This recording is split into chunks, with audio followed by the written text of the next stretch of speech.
gentlemen, welcome to The Good Show, episode 4. I'm James Good Harding. Joining me is Semmler at the news desk of important news of importantness. How are you, Sam? Doing mighty fine, man. Mighty fine. Yeah, you good? Yeah. You enjoy some of the sun today? Recovering, yeah. Got some sun. Yeah. Sat outside. Lots of coffee. Yeah, I'm in a good mood as well. I got a bit of sun today. I haven't had to. Emo too good. Yeah, I'm reading chat. I'm on to you guys. I'm in a good mood today. I got some sun. Didn't have to play Diablo 3 today. But let's meet our fucking guests. They are, of course, fucking Hellspawn and the lovely Newman. How are you guys doing over there? We're fine. We're fine. I'm glad I was in time again, even though we started a little bit late, but I was still here. It's stressful times to get from one part of Stockholm to another part of Stockholm, but I'm in a good mood. You always get in like 2 minutes before the show is supposed to start. Yeah, but got so much to do, and you know, with Diablo 3 taking on 1 week of vacation from DreamHack and real life, shit, I got a lot to do this week, but Yeah, it's gonna be good. certainly it is a catch-up week for everybody. We did miss an episode, and it's even catch-up week for me, really, because I'm not up to date with the news. So a lot of the news topics, you guys are going to have to fill me in. Mainly Newman, because he's probably the only one that wasn't playing Diablo 3. Newman? Newman, did you play any Diablo 3? No, I didn't play anything at all, actually. No? No? I watched you play a lot, though. You watched so, us play. yeah. We were amazing, weren't we? I feel like there was a lot of people out there. You died a lot, though. Like, actually, it was so funny that I died quite a lot, but I still played awesome. But I realized maybe the last 12 hours that Smokescreen was not only avoiding damage in melee range, it was also making you invincible. Yeah. So if I knew that I could be invincible, it's like I wouldn't have to die so much. I was always like vaulting away and stuff. You know so, why, Hellspawn? It's because you were a stubborn twat, and you wouldn't test any specs. No, I went for one. You just went with one spec, Pick the and you were first like, one. everybody can fuck off telling me to get vitality or change spec. Because me and Scriff had to change spec all the time, because we were like, fuck, how do we tank this shit? You know, we had to like come up with like different ideas, and chat helped us a lot, but you were just like, no, I'm just gonna throw out chakrams. No, but the thing was, I did awesome damage. It was just that I was dying a lot. Therefore, I just knew I pressed one button, IDDQD. And just Easy. curious, how much damage were you doing when after you were dead? I don't know. All right, we failed. We'll come to that a little bit later. So yeah, let's catch up on the esport news. I'm not even sure what big titles there are out there. Obviously, we've got a lot of stuff still happening in StarCraft 2. The big interesting one for me is obviously the MLG Kespa announcement. We'll be talking about that a little bit later. Still some players being signed. Dota 2 still isn't settling for many other esport news as well. But before we go into the news, let's catch up on what happened last week with Semmler. Yeah, it was pretty stressful, man. Thanks, mate. Tell us everything. Yeah, well, I was kind of in the same boat as you, seeing as how Diablo 3 dominated so much. But guys, catching up this week, I mean, of course, StarCraft 2, a lot happening. This was one of the biggest weekends in StarCraft 2 history, and for multiple reasons. First tournament came out with MLG Spring Arena 1 that wrapped up this weekend.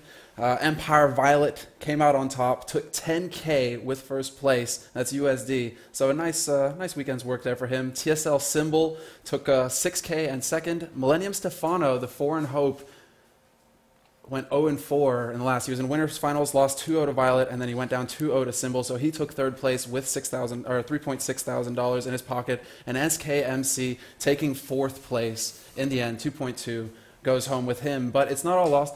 Getting top 4 in the tournament in such an amazing lineup is a feat in and of itself, but they will be getting an all-expenses-paid trip to MLG Anaheim. So that's the real thing here, is that, you know, may not be that much prize money, but they don't have to worry about getting to Anaheim at all. MLG is going to take care of it for them. So those 4 players will be at MLG Anaheim, happening on the 7th of June. So let's just talk about the MLG weekend that passed, because obviously it's the Spring Arena 2, just like you mentioned. Yeah. Wouldn't be 1. No, it's not the 1, it's the 2. Yeah. You messed with my notes. Somebody's trolling me. Yeah, for the win. All right, go for it. Okay, so I've lost weight apparently, according to chat. I've been playing Diablo 3. So let's talk about the MLG Spring Arena 2. Now, Violet winning for Empire is quite a big thing as well. He lives in America, right? He does. So it's really good that someone with American training can actually take tournaments, because most of his training's been American-centric, I guess. I'm sure he does play on Korean servers as well. But just the fact the time zone and who he gets to play against. But more importantly, I only saw a bit of the MLG Spring Arena 2, and I was really impressed. I think they did a lot better job from the Spring Arena 1. Did you guys catch the camera? I mean, I know camera isn't anything amazing. Sir Scoots can do it over with just like a TriCaster. Not to say that Sir Scoots is incapable of doing other things, but you know what I mean? It's like they were able to that. The graphics were amazing, and just the production quality. And they even had a little crane cam in the studio. It seemed, because they were, but it made it. The movement made it just feel a little bit more dynamic and not so static because they're in an office. But what did you guys just generally think about the overall MLG, production and just improvements as well as the Violet winning? Yeah, I mean, it's a really good event. They've really been stepping up the production since the last one and the one before and that as well. The crane camera definitely made it look a lot more professional, I think. You didn't feel like it was shaky, though? I felt like NASL cameraman got a second chance. Well, I don't know. I mean, I think they did a really good job, basically. I mean, I think we should mention as well that 2 of the top 3 were non-Koreans, basically, or non-Korean practiced. Well, actually, according to chat, Violet had stayed in Korea prior to the event. But, I mean, the majority of his practice has been in America. And he's basically been training in America for a long time. So, I mean, it kind of shows that you don't have to be in Korea to be really good, to be honest. Yeah. I played Diablo 3, so I didn't catch most of it. I just saw the final day. Because that's when we ended our marathon, but I was impressed. I also thought it was a good step. I felt that the graphics they are doing is really clean now. It's always been good, but now it felt, I just saw one small error. Yeah. And when you see the way I look at things, then that's super good. Like the DreamHack stuff is like 1,000 things that I can complain about, maybe. Yeah, it looks very crisp. Yeah, really fine-tuned. Yeah. I felt that one maybe small mistake, I think, was that they had 3, for me, play-by-play commentators and 1 analytic guy with Apollo. I felt that sometimes maybe they should have, I think it's better to have 2 of each. Maybe they filled in a lot with the players, I don't know. Last time they had used a couple of players to do rewind of games, basically. Yep. Yeah. So it's good. I loved, of course, that they made it so perfect with the in-game camera or the second camera. So they didn't use it too much, but when they used it, it was perfectly timed. Yeah. Which I think it's really hard to make it that perfect. Yeah. I mean, it looks awesome. They really stepped up. I thought maybe the crane camera inside a normal office is maybe overkill, but I agree with what James said, that having a moving picture makes it so much cooler, and also that they're catching having New York in the background, because I mean the location of their office is like awesome. Insane. Although I still hate it that they don't have an audience, because this event will be maybe 15 to 100 times more interesting for me, and for the players even more, and I mean for the New York fans. I mean those are the ones that I feel should be sorry that MLG is not taking it to a bigger venue.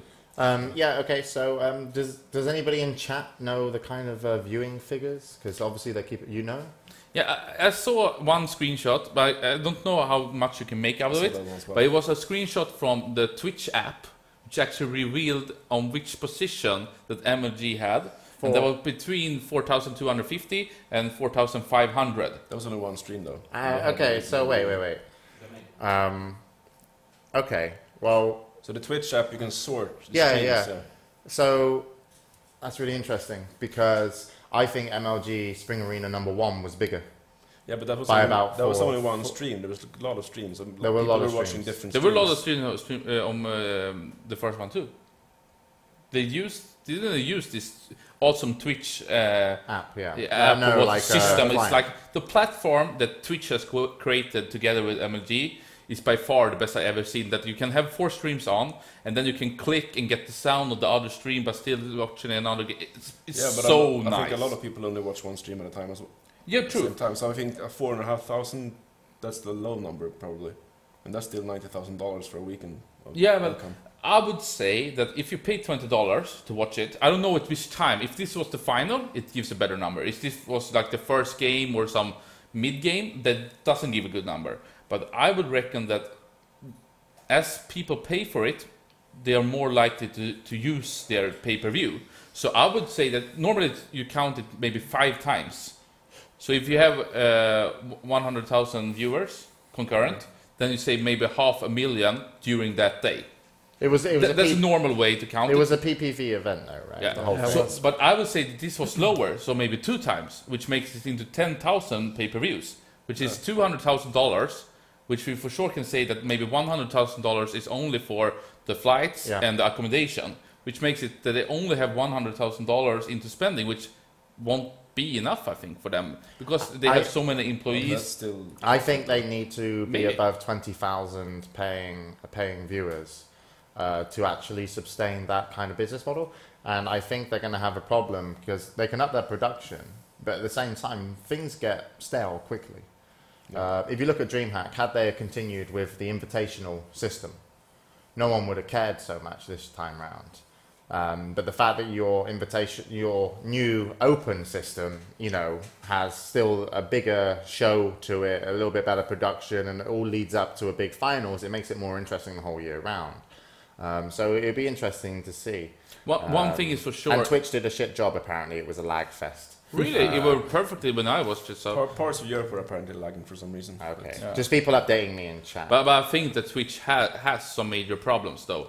Like, for all the big events, there have been major lag problems, not only in one specific country, but in many, so... Next DreamHack. Yeah, but I mean, you're always here the minority whine a lot more. Yeah, that's true. It's hard from a chat to make a judgment for sure. Yeah. But what I do agree with James is that I don't think that MLG will get more numbers. No, There's only one way to go, and that's is decreasing numbers.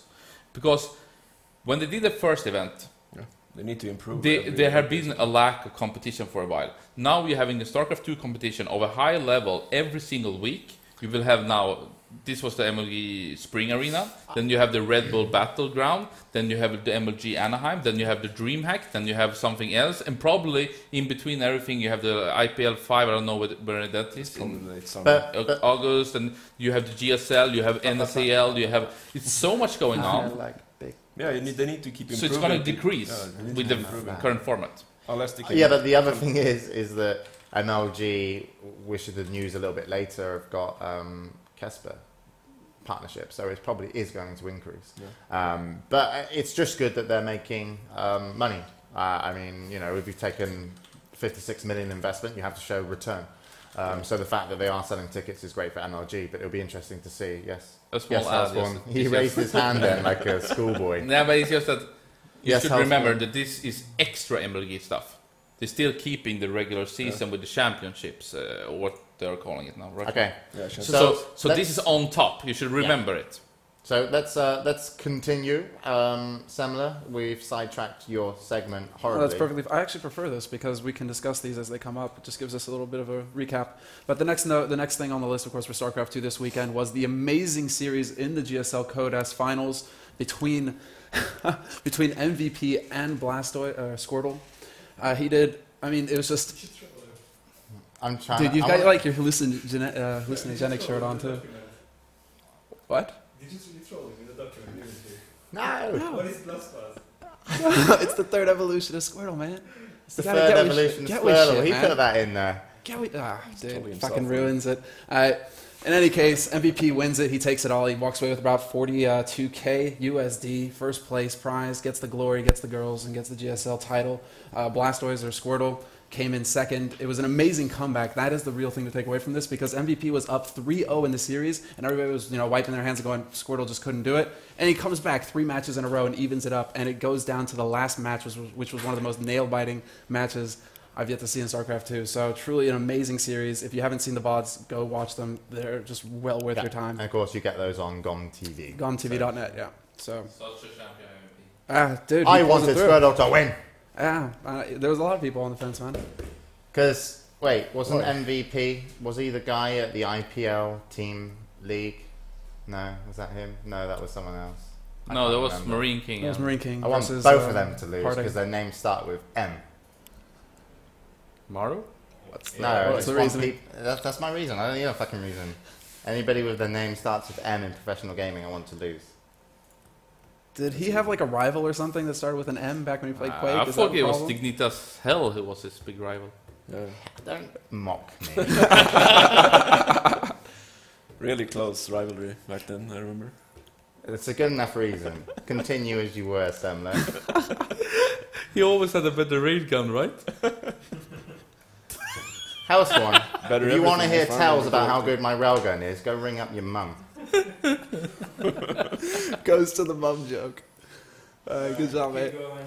We're going to keep going through. Last bit of StarCraft news for the week that I have is the SK Planet Pro League Season 2 kicking it off. And this was the big hype. This was what everybody was talking about. It is when the Brood War players are going to start switching over to StarCraft 2. And this is the first league that's going to ease them into the transition. So we have the league starting off with Brood War as playing half the league played on Brood War and then switching over into StarCraft 2. And we had players like Jadong, like Flash, Effort, playing for the first week here. Just an amazing weekend, but of course a lot of the discussion was you have players with just amazing map awareness and execution playing at like a diamond level. That's what a lot of the viewers were saying. It's just that we had sentries running around with full energy and that shields weren't being casted and force fields either. So it was a really interesting thing to watch where these players just had a magnificent map awareness snapping back and forth between places on the map. Drops weren't working, etc. And then it was just like execution was a little off. But SK Telecom T1, Samsung Khan, Wungjin Stars, and CJ Entis are sitting in the top half of the group.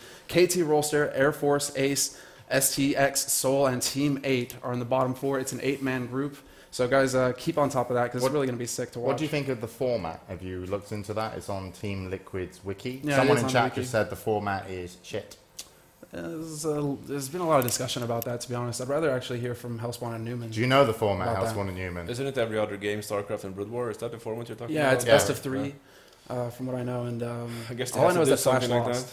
I guess they have to do something like that for a transition period. I mean, if they switch to StarCraft 2 immediately, it wouldn't work at all, I think. That's the thing. I don't know. When I heard it, I thought it was a good decision. But I also saw an interview that Hotby did with Idra, and I think Idra had some good points with maybe they should have just done a good ending of Brood War with a celebration and something like the final, and then just go over to StarCraft 2 because especially for Westerners, I think looking at the Brood War games it looks shit. It's uninteresting because you don't understand how complex it is. If you're not a Brood War fan from the beginning, you will not get it. Yeah. And I don't know. I think they did it because of the Koreans, and now they can still watch some Brood Wars and they can get introduced to StarCraft 2. Yeah. So I think it's good still, but I think they should have just gone StarCraft 2. Yeah. Probably. Then the problem would have been that GSL players would be a lot better, basically. Than Kespa players. That's another point. Yeah, but at the same time, it's like, oh well. Yeah, Get I mean, better. you run the risk of losing a lot of your Brood War I fans, mean, so if from you what I just heard swap about Flash's performance when he ended up losing or something, he was extremely fast, was amazing on the minimap, looking at everything, and then just didn't know how to play because he hasn't got enough experience. He played really goddamn greedy. He went 3 command centers really early on in the game against the Zerg player, and then just But I ended up like getting Flash. busted. But So we should people remember would that Flash is the one that has maybe transitioned the latest. I think it's 2 reasons for it.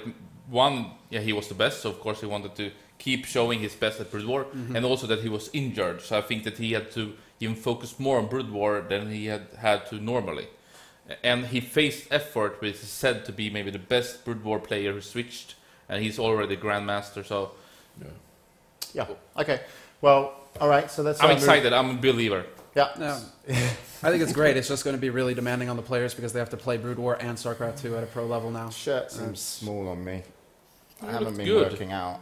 You look good, does it? Yeah. All right. It looks- Well, that's Form good. fitting. Thank you. Yeah, Continue. thanks. Hellspawn. Well done. Please.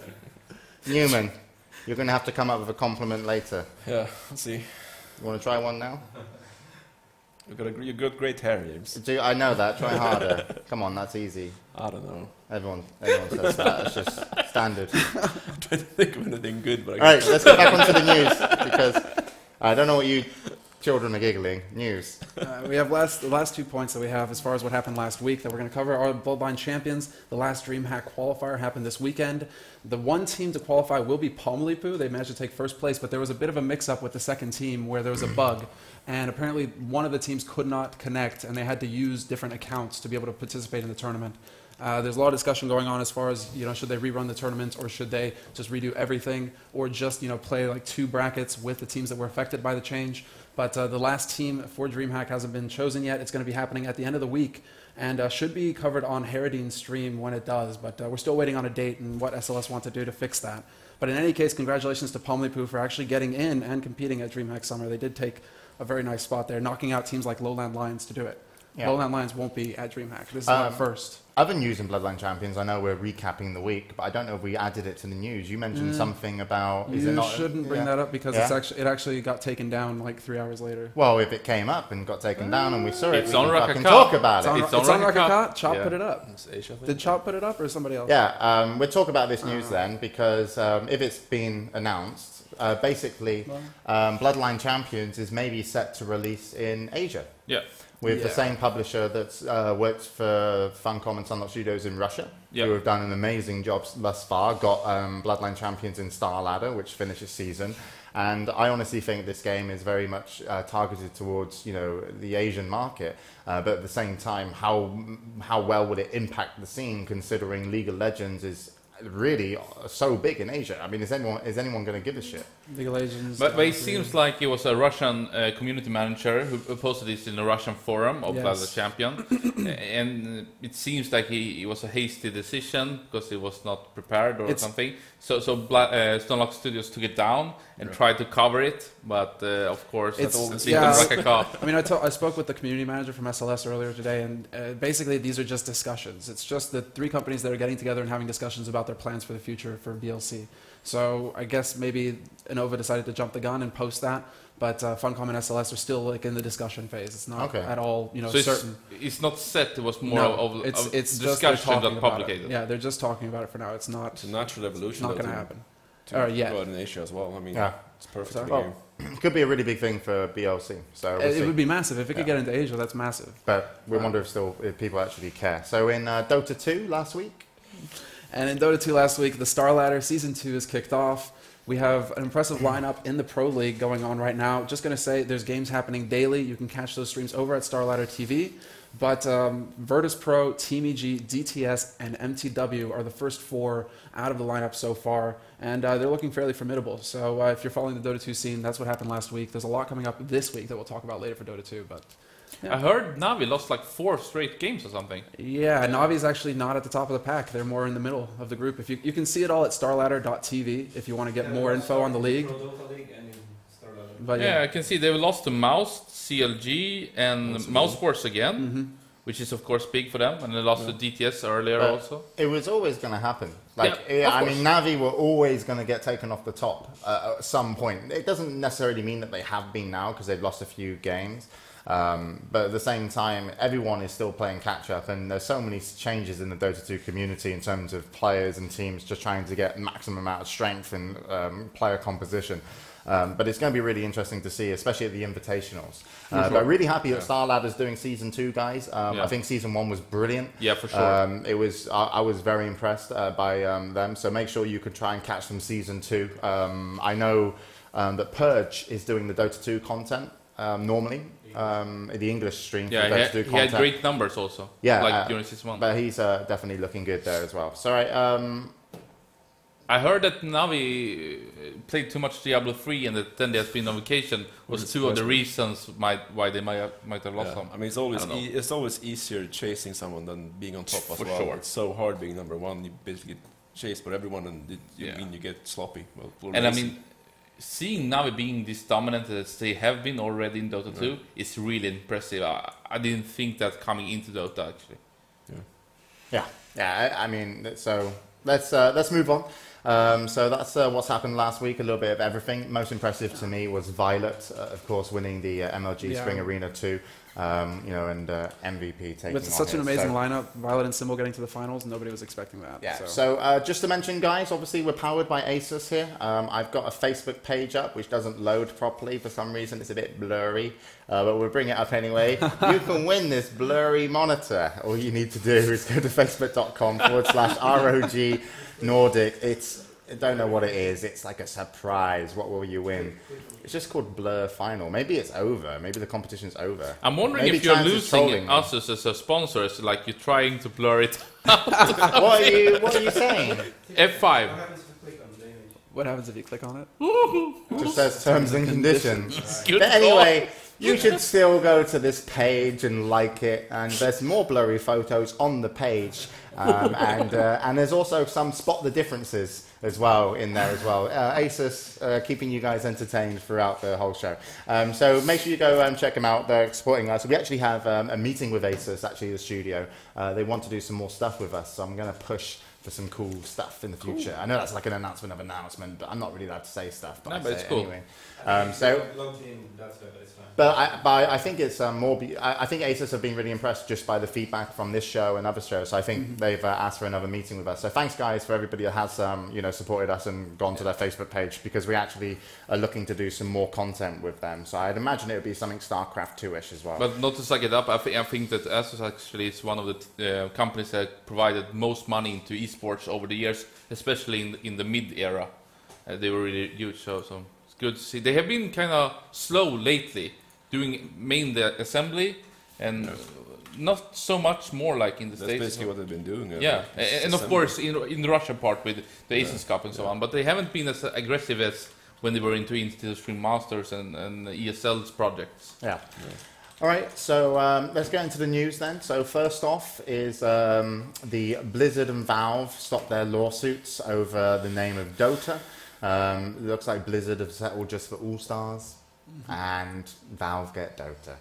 I don't really care about this news. Not really. I mean, but it was is a in the good name news as well. topic. But for me, it's For you. huge. All right, so Hellspawn put it This in. is so huge. Oh my God. Because seeing what because seeing what Blizzard is doing, Is it as big as your Demon Hunter damage? almost, but it's like Not that huge. no, at least it's not dying as much. But This news is already dead. But go no, on. no. But the thing is that what I'm seeing is that Blizzard first solved the problem with Kespa in Korea, and now they're solving the problem with Valve about Dota, and this has been a really big thing. I think it's been a huge conflict, seeing the great minds of Activision with Blizzard and then Valve going heads to head. And I mean, they have been crazy about this from what I could tell from the outside. And now they just, you can take it, we call it All-Stars. Like, something has changed. They're having a new kind of attitude. And I think maybe, it could be that Blizzard has got a lot of hate the last 2-3 years after they merged together with Activision. And maybe this is some kind of, I don't know, redemption, or what you say, like they try to get back on track. Yeah, or they really got a really good offer from Valve, basically. That could be the probably It's, of money. I think the interesting part is going to be to see how, when they release the game, how much effort they're going to put into it now when it's... I think Blizzard All-Stars. Blizzard All-Stars will basically be a casual version of Dota, which will be more along the line of League of Legends, and it won't be a commercial product, it will be an add-on product to StarCraft 2 to extend the lifeline of StarCraft 2 and That was the sales. original thought, at least. Huh?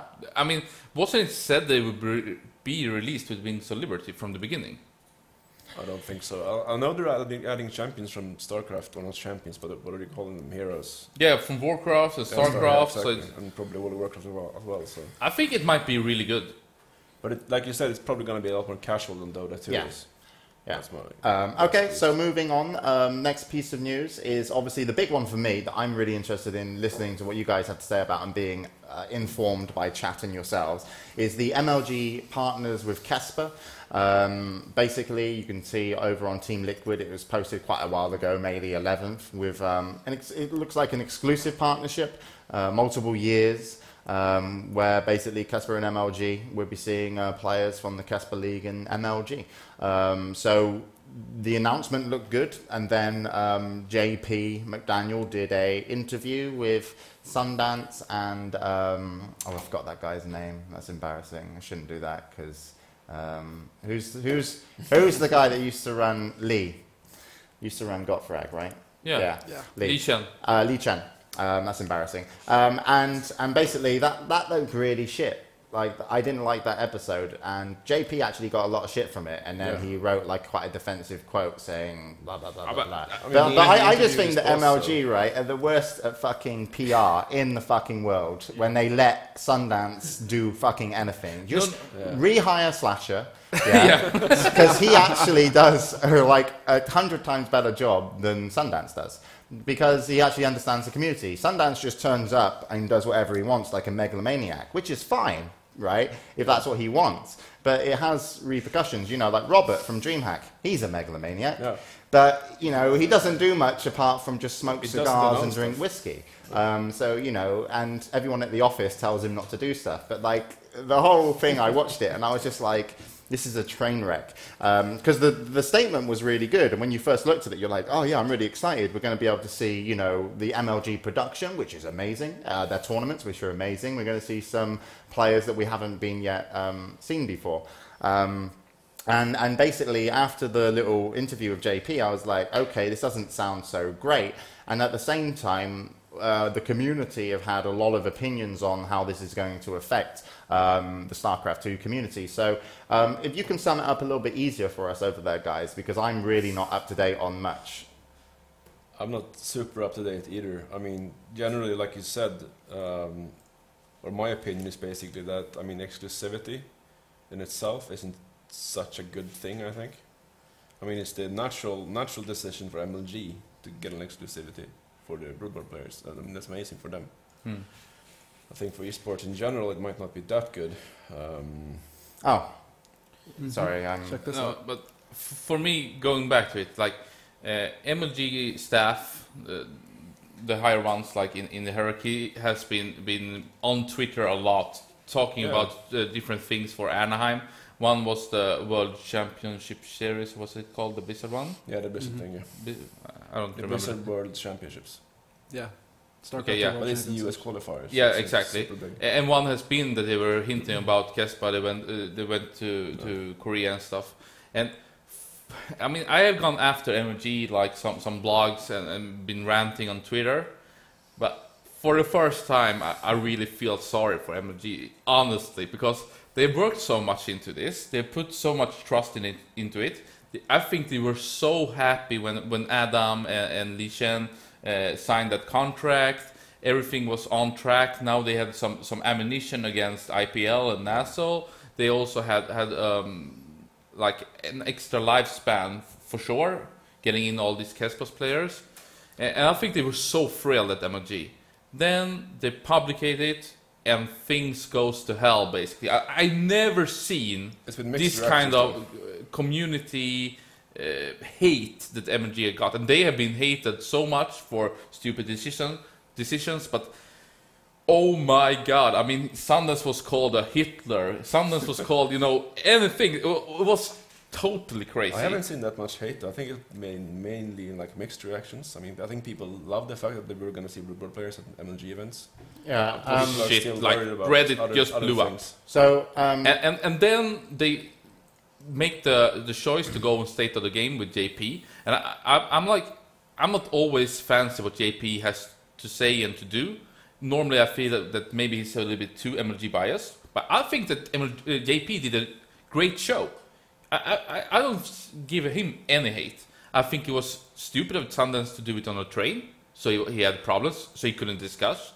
I felt that Li Shen... Did he do it on a train while traveling? Yeah, he did the interview over Skype, so he has, you know, close outs and stuff like that. You can't do that. That's unprofessional. But then, you know, having Li Shen coming on, and he was really good. Slasher's got more information than all of us, because he actually knows. Yeah, he did some interview. I haven't seen it. So first of all, we can just bring up Slasher's interview now. So there's an interview on GameSpot with the MLG CEO on Korean crossover deal. You can obviously read this. So make sure you go to GameSpot and actually support what Slasher's doing, because this is a very mainstream site, and the fact that he's able to get us some exposure here is great. So there's an interview on here. I haven't read it all yet, so I'm hoping he's going to give me a quick sum up in chat. But basically, DreamHack and IEM are the first two events MLG will go with Kespa players.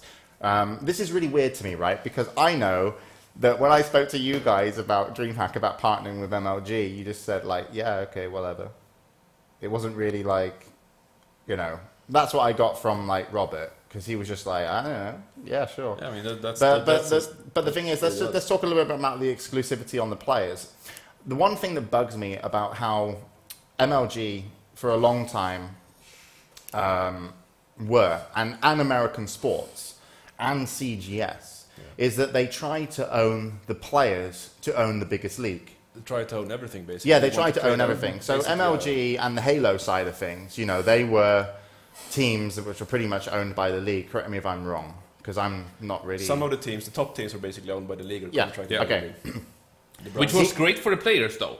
Okay, but CGS, you know, CGS tried doing the same thing. They created the teams, they owned the teams, they owned the team rights, and, you know, the managers, and, you know, the whole league owned everything. So with MLG trying to do something exclusive, it really kind of stems back to a sports model which is out of date to where we are within the competitive esports. Competitive esports is a truly global phenomenon, and basically it's already been established.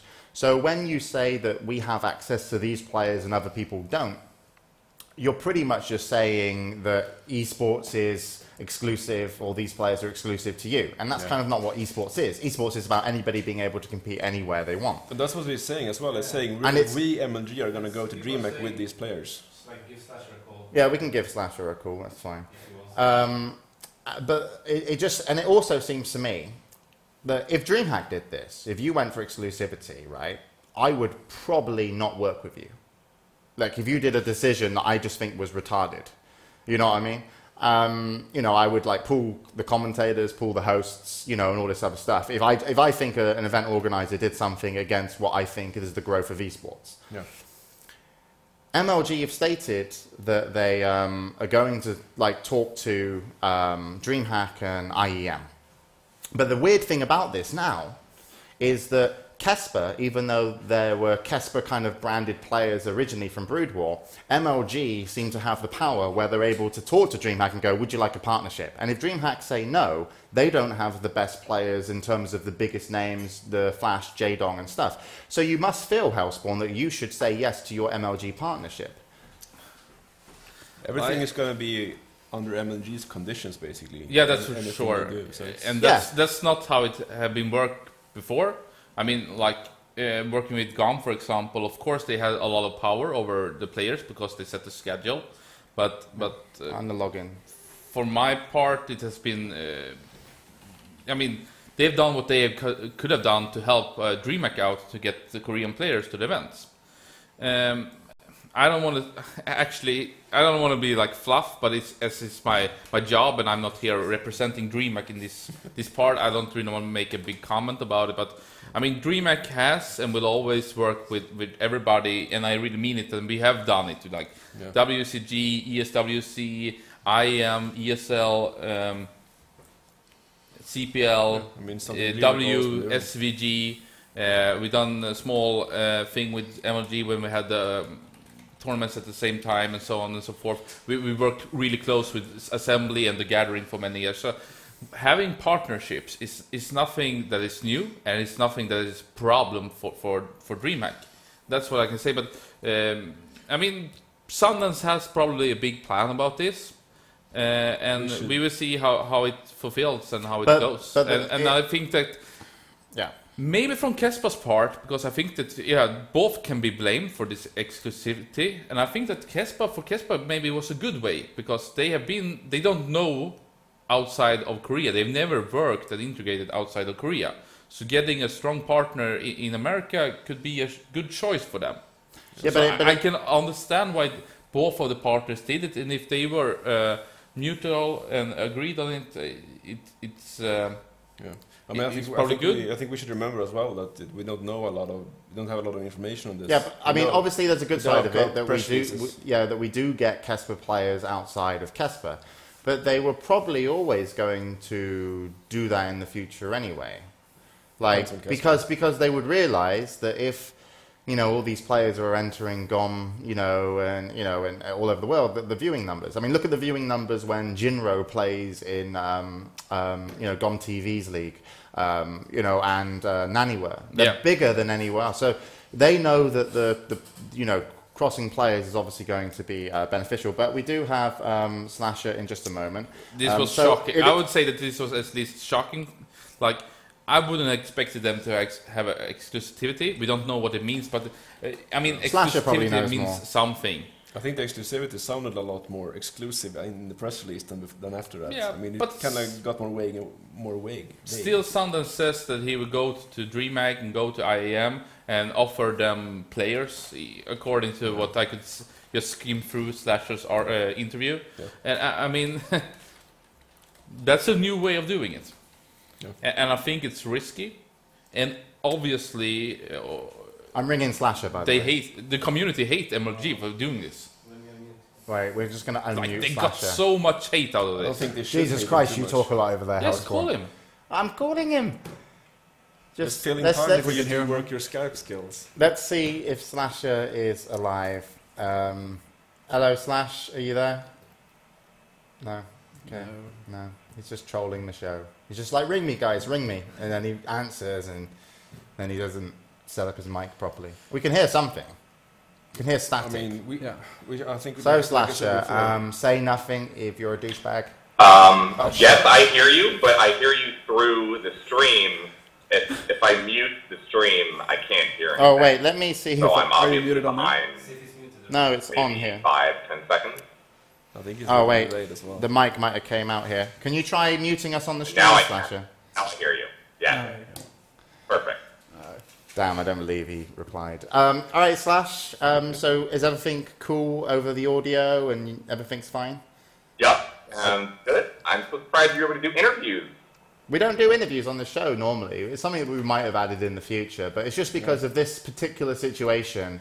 You obviously have kept your finger on the pulse, and you know a lot more about it than people that have been playing Diablo 3, or at least I hope so. So do you want to give us some of the lowdown of how you think this is, like, because I know you guys probably covered it on Live on 3 last Wednesday, I guess. Yeah. But is there anything that's come to light or anything that you think the audience over here in Europe should know if they didn't watch Live on 3? I guess, all right, so a few of the details. And that interview that I posted was the edited version because GameSpot can't post. It ended up being 6,000 words. That was only 2,500. I'm actually going to be posting the full thing, which is double that on Team Liquid later today. Okay, so... Yep. Were that this is the only way that Kespa players will be coming over to foreign tournaments. It will only be MLG. MLG has exclusive access and direction with Kespa on how the players are going to be used outside of Korea and what they're going to be doing. So right now, they're only allowed at MLG. Okay, so MLG are in control of how the players are used outside of Korea? Yeah. Okay, and you're going to be releasing an article because you've only posted 2,500 words on GameSpot, and you've got more of an article you're going to release on Team Liquid later. Yes, I was going to release it last week, but the arena this weekend and everything else going on too crazy, so I wasn't able to. I'm going to try to do it the rest of today so you can see the full thing. But the main details were that he also said he talked to Robert already about bringing the players there. And he said IEM, which I assume means Carmack. I asked Carmack about it, and he said no comment to me regarding the situation. So nothing out of Carmack, and Robert won't speak to me either regarding it. But it seems that IEM and DreamHack are the two events that MLG has relationships with. Of course, with Thorzing coming to the arena by winning the last DreamHack event, and IEM and Carmack is kind of the other league, which I think is most aligned with MLG. MLG is probably not going to work with NASL, and they're definitely not going to work with IPL. And they're for sure not going to work with GOM TV, which is what set this whole thing up to begin with. So, is there any things that you think like the people watching should know if they can hear you over your mic? Your mic's not the best, but we're getting we're understanding what you're saying. But any implications that you just think it's good or bad for esports, or have you kind of come to a conclusion of what you think this means going forward? I mean, in terms of MLG, it helps MLG the most because they're the ones with the deal here, and they're the ones who are going to have the power and the control. Sundance also says he's not 100% sure that DreamHack and IEM will get the players this year. He hopes that it will happen before the end of the year, but it's very possible that MLG wants to keep the players to themselves because he also mentions a few times in the interview that there might be too much content. And that is what is diluting numbers these days, as you talked about with the MLG Spring Arena numbers and some of the other events. It seems like the numbers are lower than last year, and that's just because there's too much content and too many events.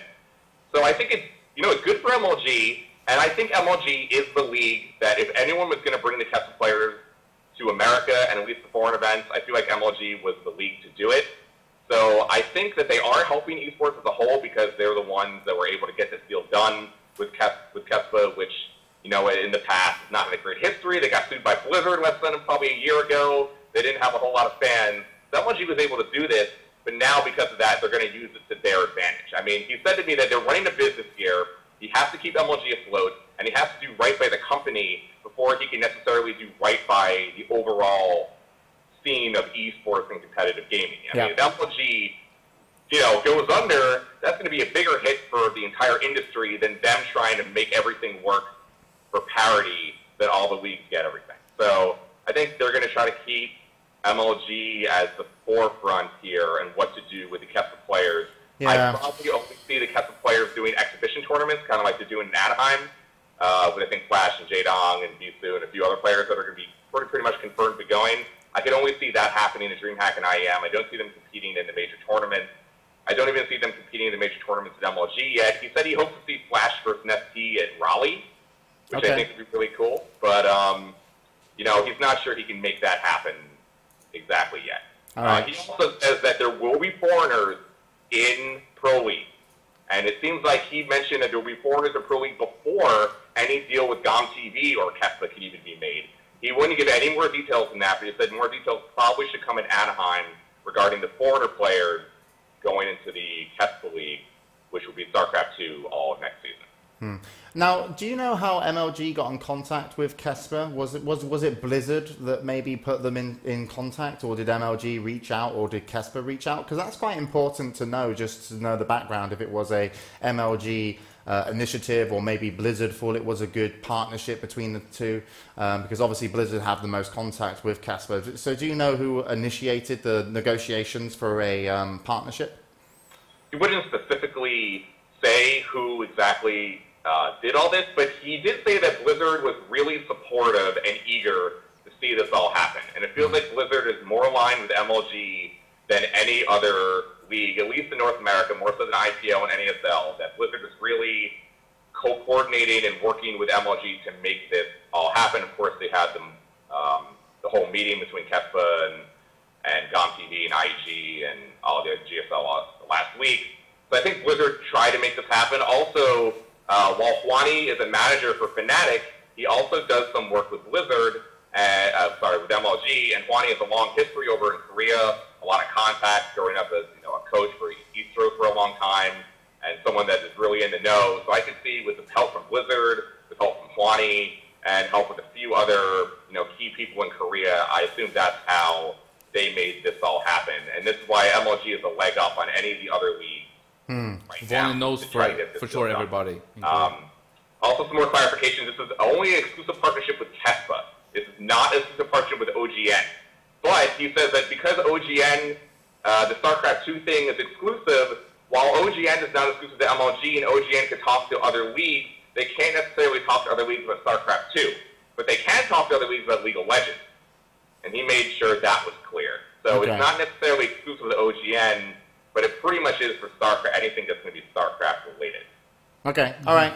Okay, that's really, thanks for keeping us up to date, Slasher. I have one question. I'm just going to, yes, we've got one more question for you. Can you hear me? Sure. Yeah, you can't hear you. I'll relay the question, Hellspawn. Do Slasher think it was the exclusivity or MLG's treatment of the exclusivity that made all the community hate? Hellspawn asks, Slasher, do you like him? Yes, no, wait. Hellspawn asks, do you think it was the fact that MLG had exclusivity of the players, or what was the other option? Or how they treated the announcement. Or how they treated the announcement, which is why the community backlash. Of course it's the announcement. MLG, while I was there, was not good at releasing information the best way. I mean, they, when they announced the whole pay-per-view to begin with, look at the uproar there. I think it was probably bigger than this whole situation. So I feel like just the way that they're doing it and handling it probably isn't the best. Also, the press releases for the Korean version ended up being different than their version that they put out. And he clarified that there was actually no difference in the contract at all between the press releases, but the Koreans wrote the press releases a little bit differently. They removed the word exclusive, they removed the word multi-year, because in their eyes, they are the only entity in Korea. They don't even, Kespa does not even recognize GOM as like a real thing.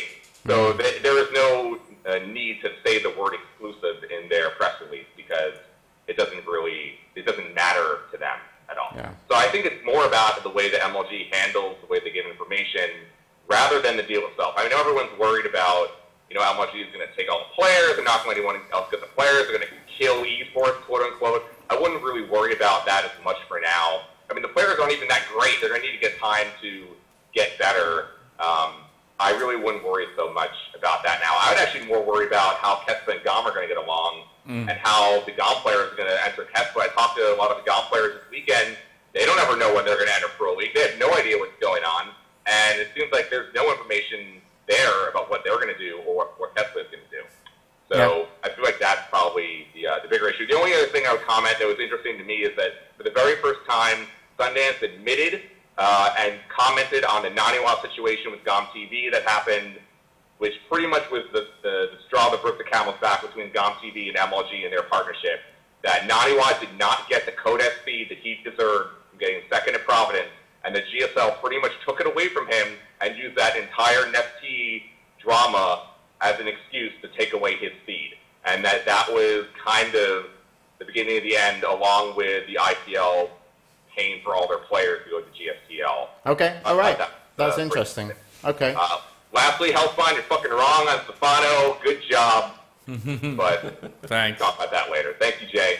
All right, thanks, Slasher. We're going to miss you, but we're not going to miss your microphone quality. But thanks for keeping us up to date. So cheers for coming on. All right. Bye. All right, bye. At least interesting times, we can say. Yeah, I mean, to summarize... So, people need to summarize. It kind of feels like they're... Let's summarize it, MLG is guys. trying We're going to summarize it. Wait, if you're talking, you're summarizing. Is that what you're doing? You're going to have to summarize this whole I'm giving you my opinion. No, wait. So Okay, summarize. You summarize. You can summarize. No, if you let him like. not summarize. I can summarize. You summarize. No, You let's summarize? I summarize? Okay, I'm going to summarize. Who I'm summarizes? summarizing.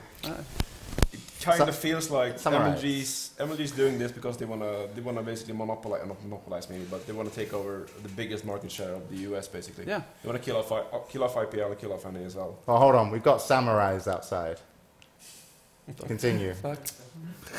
That's what I get. That's what I get from it basically. It's nothing else than that. I mean, they're gonna send MLG, send some of the Kespa players to some of the events in Europe because they can do it. Yeah, It doesn't hurt MLG basically. That's why. the competition in America is great. Like They're IPL looks strong, and NASA has come back. I mean, their season 3 looks really good, and they got good numbers and a lot of community support. So of course, I mean, it'd be more beneficial for MLG to knock them out. Yeah, and they're never gonna send any Kespa players to any event in Europe that's conflicting with any MLG events. No. I'm guessing, so. Yeah, they're going to hold on to it as long as possible. I think they're saying to try and calm things down. That yes, we're working with DreamHack, we're working with ESL, but I don't see that happening. I see them holding on to it as long as they can to get as much of an advantage as they can out of it. It's just a power grab. Yeah, I So, mean, like awesome for them. like Awesome. Slash has said, I mean- there's oversaturation on the market. Viewership is decreasing because there's so many tournaments. There's tournaments every week. Yeah, well, I think StarCraft 2 has still a big future. I think the new expansion, the players getting more well-known, I think Brood War players being allowed in is great. And the fact that we're going to see them at MLG is great. I personally think that MLG having any exclusivity is a mistake, I will say. Just because I don't feel it's a necessity. I feel that if MLG are that fucking good at running tournaments and that great, Kespa will want their players to go there. And I feel that if DreamHack are that fucking good and that great at running tournaments, paying out prize money, treating players well, I feel that Kespa will want their players to go there as well, because Kespa want to expose their players to new audiences, and then those new audiences to come back to watch what Kespa's doing in Korea because they've fallen in love with the players, right? So I don't feel it's a great idea for MLG to have this partnership where they get to decide, because at the same time it's like it just feels that MLG, from the longest time I've known esports, have been one of the most competitive in a professional way, but one of the most competitive in a professional way, that they have always been very cautious about the growth of their company against other people's companies. For example, when I worked at Intel Extreme Masters, we did World of Warcraft. Never mentioned. And then in MLG, they did World of Warcraft. At the beginning, Intel Extreme Masters did a better job running World of Warcraft tournaments. But at the end, MLG were better.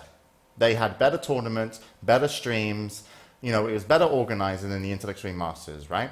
But MLG, when they had commentators on, they would not acknowledge the name of Intel Extreme Masters. So if they would have to talk about a team, they would say over in Germany. And all the commentators were told this. Okay? Doing the same for IPL, right? Yeah. So the thing is, it's just bullshit. Because the audience that they're talking to fucking knows everybody out there. We know you mean DreamHack. Who are you hiding this information fucking from? This is the internet. You know, we can find out anything we want. So it's kind of like, and now they do it with IPL. And it's like, who are they kidding? It's like you want to have something good about your brand to be able to say that you can survive and keep going forward, but you don't necessarily need the power and also to try and strangle some competition to do it successfully. And especially since like we're not a community that doesn't see it all. We do see pretty much all of it. We're not, you know, it's not behind closed doors. This is the internet. It's everywhere. We can find this stuff out. So you only actually hurt yourself from being, you know, from trying to take too much in terms of, you know, helping yourself. Surely, yes, MLG can help others now. They can maybe do negotiations with DreamHack quicker than Kespa would have, and maybe that helps. But at the same time, how do DreamHack look at this situation when they're like, well, you know, we don't really want to sign any paper, but if the players want to come, they're welcome because it's a fucking open tournament, rather than saying, you know, all this shit. So it bugs the crap out of me. It really fucking bugs the crap out of me. I mean, I like MLG, and Apollo went to commentate there, you know, and it's like, I'm happily that Apollo will go and commentate MLG because I think it's a great production. I think Apollo's a great commentator, and I think, you know, that's a good match. And Apollo can go commentate IPL, DreamHack, anything he wants. If I wanted to be a dickhead, I could say all the good studio members, all the good studio production team, we're only going to work with DreamHack. And that's it. Then we're going to choose one partner in America, and we're only going to work with them. And Apollo can only commentate IPL, and I'll make money from the studio. And as I get money, I'll employ more commentators. I'll run an agency, and then I'll have a monopoly of commentators. And then when an MLG come to me and say, "Can we have a commentator?" I'll be like, "Oh, sorry, exclusivity." And then it's not good for anybody because it damages, you know. Like, yeah, I mean, it's like I said, it's not good for esports, but it's good for MLG, and right now at least, because if it works out, they're gonna steal a good part of the market share in the US. But like they can have a good part of the market share, but get it for the right reasons. Yeah. Get it because you want esports to grow. Get it because you offer the best product to the community. Exactly that. Get it because you don't need an exclusivity for players to want to be at MLG. Players just want to be at MLG because you're that good of a company. Exclusivity in esports is just an absolute, it's just shit. Yeah, but I mean, even and it's also the way we can talk about Kespa, because Kespa are also like that. Yeah. Kespa are this government, you know, formed, you know, branch of the government that ran esports over there, and for a long period of time they were the same, you know, and so it's kind of like two partners wanting to join forces to kind of, you know, exactly like cut out GOM TV, cut out IPL, cut out NASL. And the community don't want less tournaments, they just want the best tournaments. And when there's actually a chance for everyone to fight for being the best, it means that esports will grow more naturally and faster. So I really hate it, to be honest. Yeah, and if I spoke to Sundance, you know, even though I work for Twitch TV, I'd still call him a bit of a dick. So Sundance, if you're watching, Lee Chen, who I know, and I like you guys, but stop being a bunch of fucking pussies. Basically, you do not need exclusivity. You just need to be good at what you do. You are very good at what you do. You are by far, in my opinion, currently the best American-run tournament out there. I think IPL, the last one, wasn't as good as I wanted it to be. NASL have stepped up their game a lot, you know, but yeah, just stop being pussies, because, you know, we don't need more pussy, because I've got plenty.